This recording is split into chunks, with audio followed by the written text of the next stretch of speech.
маалымат катары. Рахмат. Исхак Асламатович, мен да ойымды айтып кетейин, регламент менен кеткен. Мына азыр деле күн тартибине мыйзам долбоорлорун киргиздик. Депутаттар сунуштады. Регламентте ушундай жазылган экен. Күн тартибине сунуштап киргизсе болот. А бул мыйзам долбоору сайтка илинген. Илинди чыкты.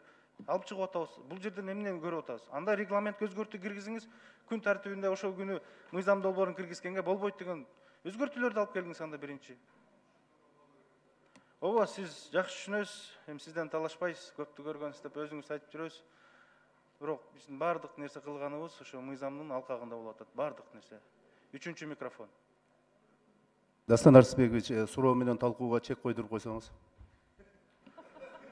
Рахмат. Экинчи микрофон.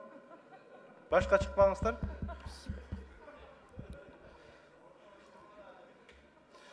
Рахмат, урматтуу төрага. Бул жерде мына ушул мыйзамды авторларынан демилгечилерден биримин мен дагы.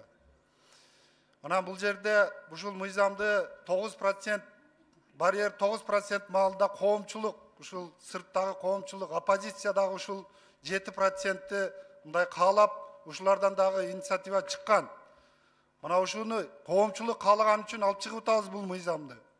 Бирок мына жерде популист болуп чыгып алып азыр кыйкырбай 2017 жылы 9% кабыл алып утканда ушул жерде чыгып 5% деп кыйкырбай белеңер. Азыр эми бул жерге келип алып популист болуп кыйкырбай.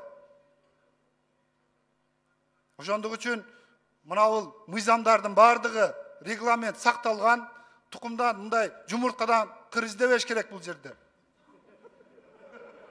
Рахмат. Рахмат. Жакшы болду, көңүлдү көтөрүп койдуңуз. Мирлан Сапекович, процедурный маселе. Урматтуу депутаттар,